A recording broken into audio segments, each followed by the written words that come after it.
dhammaan daawadayaasha idaacadda Somali Radio maanta oo ay bishu tahay 17ka bisha March waxa aanu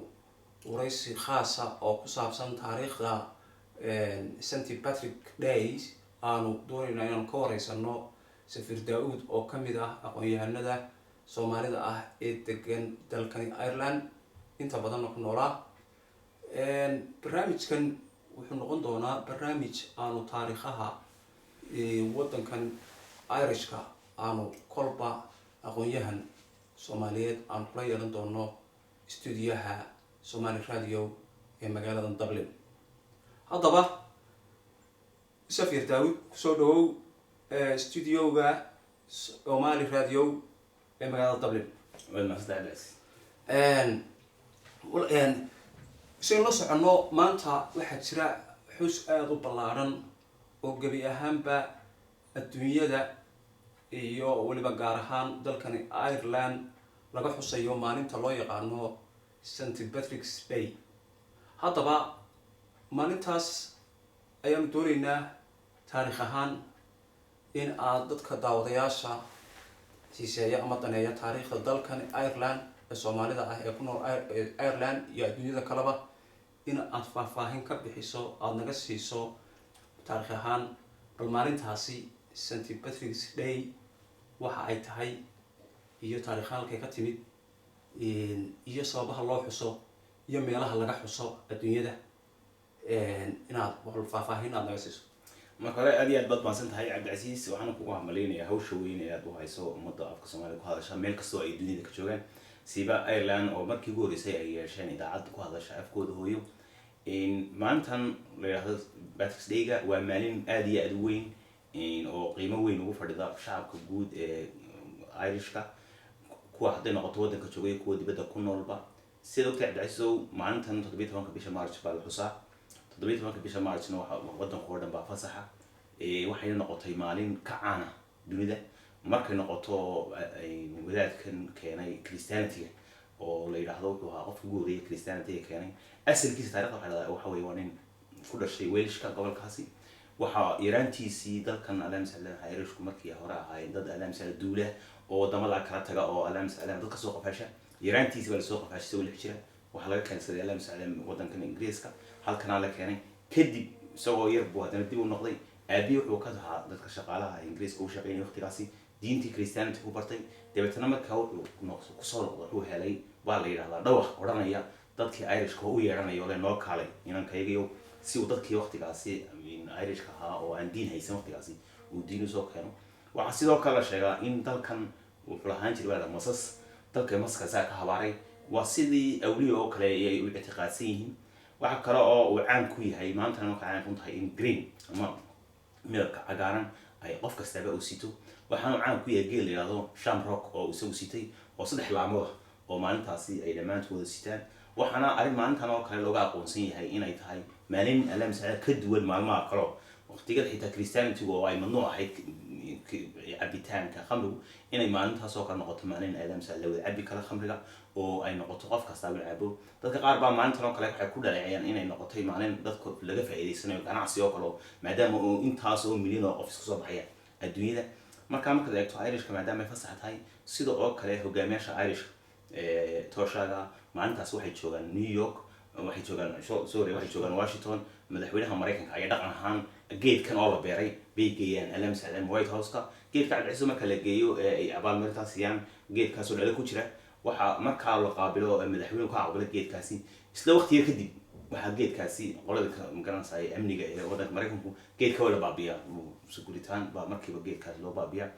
waxa magaalooyinka waaweyn ee New York ayaa kamid ah meelaha aadka looga dabaaldego Canada kamid ah Australia kamid ah oo magaranayay caasimad Sydney oo Alaam Salaam xalay maalintaasi meesha aadka ugu quruxda badan ay noqoto meel green ah ila Argentina ila Asia meel kasta oo diaspora ay joogaan waa maalin Alaam Salaam ay dhamaan Irishku xusaan waxay noqotay maalin Irishku ilaa imka ma laha maalin la yiraahdo maalinta dabaaldega qaranka oo dalkooda ka galo intaynaan gaarin maalinta qaran iyo taariikhda wadanka Ireland ay leedahay ninka la yiraahdo ama weliga la yiraahdo St Patrick aw yaqaanaa St Patrick Days ninka St Patrick xilli ma waqtigee ayuu soo gaarsiiyey diinta Christianity-ga dalkan Ireland xaguu muxuuse ninkaasi uu ku mutaystay in weli uu noqdo bal intaa yar faahfaahin ninkan sidaan sheekada ku maqlay sidaan sheekada marka hore ku sheegnay qarnigii shanaad buu ninkan dhashay weelishku ku dhashay gobolka la yiraahdo yaraan baa halkan lagu keensaday afduubay dibadda dib buu noqday aabi wuxuu ahaa nin adan shaqaalay dawladda ka tirsanaa wuxuu markaa diinta Christianity-gu aad iyo aad u bartay oo ku noqday caalim weyn kadibna markii dambe wuxuu ogaaday in meeshii lagu afduubay ee yaraantiisii lagu haystay inuu dib ugu noqdo isagoo la sheegay in waxyi sidoo kale ah inuu helay oo odhanaya dadkii noo soo noqda dabeetana dadkan waqtigan xaadirka waxay dad cawaan oo aan diin haysan dabeetana markaasuu keenay inuu diintii gaarsiiyo dadkee bay qarnigii shanaad okay ilaa inta qarnigii shanaad ay taariikhdu xustaa inuu yahay ninkan inuu meesha yimid oo waqtigaasi dadka diinta soo gaarsiiyey marka ninkan waa ninka uga duceeyey Irishka inaanu mas wadankan aanu ku dhalan karin ama dee aanu ka jiri doonin mucjisooyinku leeyahay ka mid tahay marka miyaad aragtay adigu inaanu intaad Ireland ku noolaa 10 sano horta Ireland runtii marka laga hadlo dalku ma laha dhir badan oo alaamsa maxamed weyn oo alaamsa ama qiimo waaweyn ma laha wadankan dhirtiisa intiisa badan waxa gurtay boqortooyada Ingiriiska oo ka gurtay wadankan oo ka samaysatay maraakiib ka samaysan jiray magaalada Belfast waxa lagu tiriyay in meelihii ugu weynayeen boqortooyada Ingiriisku ay u ahayd saldhigga lagu samayn jiray alaamsa maxamed maraakiibta dadkan Irishkana maadaama 700 oo gulub weysanayeen xoogoodii iyo xoolahoodiiba waxay galeen boqortooyada Ingiriiska marka horta qiimo wadanka badan ma laha mar labaadkana ma laha maska la sheegay oo runtii saas sheegtay mas ma arag moogtay marka way dhici kartaa in alaamsa maxamed ay tahay qiso alaamsa loo sameeyay way dhici kartaa in ay tahay wax dabiici ah hargeysa waxa la alaamsa maxamed sheekh madax baa ka habaray kaneecada inaad ku weyn marka wali waa iska mucjisay kamid taasi waa mid lagu cusub barnaamij waxa kale oo jeclaan lahaa in maalinta ahmiyaddan maalinta u leedahay dalkan Ireland kasoo adduunyada kale maxay ahmiyad u leedahay bal loo tafsiir horta ahmiyadda ugu weyn ay leedahay wax weyn anti waa maalin dadka Irishku ay ka isku soo baxaan waa maalin ay shaqooyin ka nastaan waa maalin dadka Irishku adduunka oo dhan ay ku faahsan yihiin arrimo siyaasadeed baa kala kaxeeyay arrimo qabayl baa wax qura ay isku haya marka aad eegto taasi horta muhiim unity ahaan bay u tahay mar labaadku waxay u tahay in ay muujiyaan shucuurtooda Irishnimo inay muujiyaan oo inay ku faanaan iyagoo oo alaamsa wadamo kale jooga iyagoo wadankoodii alaamsa qaarkood ay ka maqeen boqolaal sanadood haddana ay tahay meel ay inay wadan ay ka yimaadeen ay jirto Argentina baa laga xuseeyaa Canada laga xuseeyaa maanta fasaxa Australia qayb kamid ah fasaxa Mareykanka fasaxa marka waxay tahay wax isku hayo oo ay dadka kale kaga duwan yihiin waana waxay dadka had iyo goor u arkaan bay inay noqotay marka dhaqan dadka kale ay tusayeen yihiin ciidayin marka diintan Catholic-ga ma jiraan iyadana dad kale oo aan Irish ahayn oo aaminsan ninkan oo wali yahay oo nooca jira horta inta badan marka laga hadlayo dadka adduunku isku diima ma aha oo runtii qolo waliba diin bay leedahay laakiin isagu diintu keenay waqtigaasi waxay ahayd diintii Christianity-ga Catholic-guna markii dambe waxay xoog ku yeesheen wadankan alaamsa maxamed Irishka oo sidaad ka warqabto England waxay kamid ahayd dadkii Catholic-ku ay magaranaysaa ay ahaayeen oo meeshan la yiraahdo Vatican ayaa looga talin jiray oo boobka dadka oo dhan alaamsa Christianity gacanta ku hayay waxayna ay nimankan aado Ingiriisku ay noqdeen Protestant oo ah inay ka baxeen diintii Catholic oo iyagu ay samaysteen mid ka duwan waxaana taas oo la yiraahdo boqorkii Henry labaad ayaa markii uu guursaday gabadhiisa caruur ma dhalin maadaama caruur dhalin boqorna uu ahaa ilmana doonayay mana guursan karo oo ma furi kara gabadhiisa maadaama oo Christianity-ga waliba Catholic aanay gabadha aanad furtaa aanay sharci ahayn oo wadankan 1999 baa loo qaaday afti in qofku furi kara gabadhiisa dabeetana way ku jir noqotay boqorkii dabada boqorkii wuxuu diinta saacin kana ma iska tagtid ba markaa borto ka mudaharaaday diin gaar u samaystay sidaas markaa wadanka oo Ingiriisku ku noqdeen Protestant kuna Catholic ku noqdeen marka inta badan waxay ku kooban tahay dadka Catholic-ga oo u arka in yahay ninkii u keenay leedka iyo alaamsa maxamed iftiinka sayyibaansin waxa dhacda dawladdu sanad walba xilligan oo kale maarjaan baa la soo maraa dad badan sidii dawladihii ay markii jiray dawladdu iska sameyn jiray marka ma ka dhacdaa wadanka oo dhan tan oo kale mid kale maxaa la gudboon dadka Soomaalida ah ee wadankan degan ma inay ka qayb qaataan barnaamijyada waa arkaysaa dadka badan oo kala duwan oo barnaamijkaasi ka qayb qaadanaya maxaa balse maxay kula tahay adiga in horta cabdicasiis dadka soomaalidu labay noqonayaan oo dad weli isku haysta inay soomaali yihiin iyo dad irish isku haysta oo runtii yar oo ciyaad ahaa oo ku dhashay meesha tan oo dhaqankii irishka iyo systemkii wadanka la masala galay maadaama iskuuladii lagu dhigayo ninkan wadaadka maadaama oo ay maalin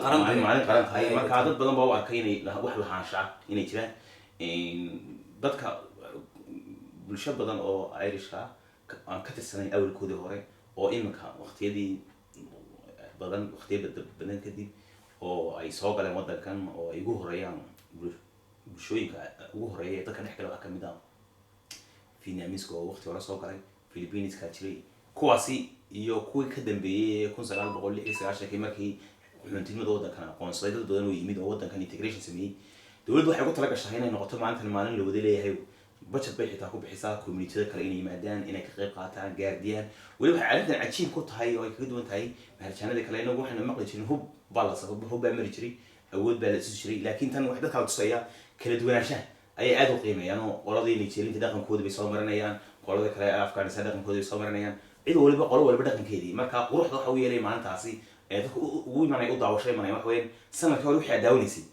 wax ka duwan baad arkaysaa xaafad kasta waxay keensanaysaa wax cajiib ah oo alaam saacid maxamed ay soo bandhigto dabeetana arrintaas waxay noqotay marka waxaad leedahay waa mid target un ah aan target u ahayn diin ahaan laakiin dhinac kale ka noqonayso maalin qaran oo dadku ay soo tusaan dhaqankoodii iyo culture-kooda ay ku tusaan dadka meesha waa maalintaasoo dadku dhinac marka waxaan arkaynaa imika calaamadii ay sitaan dadkii national flagii Ireland maanta oo kale sayda arkayna maanta oo kale waxaa marayay calankii baa maraya magaalada green bay wada noqonaysaa cagaar magaalada oo dhan waxay noqonaysaa magaalo shaqo oo dhan ma jirto maalintaasi waa maalin alaam saacid maxamed magaalo kasta oo wadan ka tirsan saan hore sheegay ilaa New York baa maalintaasi meerajaankaasi maray iyaga oo calaamadooda waxaa kasoo saynu arkayna maanta waxay arkaysaa koox socota koox waliba waxay socotaa koox waliba waxay jiif waxay wataan qalab gaar ah sida ay muuqato waa live barnaamijku halka man ka daawanayna waa caynkaad sheegtay dadku aad bay muxuu ahaa calamo kala duwan u sitaan boodboodaya iskuuladii baa socda dadkii kale ee muxuu ahaa kala duwanaa jaamacadihii maxaan ku dhahdaa oo kale halkan waxaa maraya ciidamadii booliiska militariga dadkii wadanka usoo halgamay dad assemblyista waayahay barnaamijkani waa barnaamij aanu kaga hadlaynay Patrick's Day ama St. Patrick's Day waxay u yaqaanaan dadka Irishku ama ah weligii helay Ireland xagga diinta keenay barnaamijkan waxa martii noogu ahaa Safir Daawud oo barnaamijyadan mid kuwa la midana aanu ka wareysan doono Somali Radio ka wareysan doonto imika waxaan leenahay Daawud aad baad mahadsantahay barnaamijku aad baad mahadsantahay masha Allah thank you aad baad ugu mahadsantahay barnaamijka xiisaha leh ee noo sii daysay barnaamijyada kale intaan ku kulmi doono waxaan idinkaga tegaynaa sidaa iyo nabadgelyo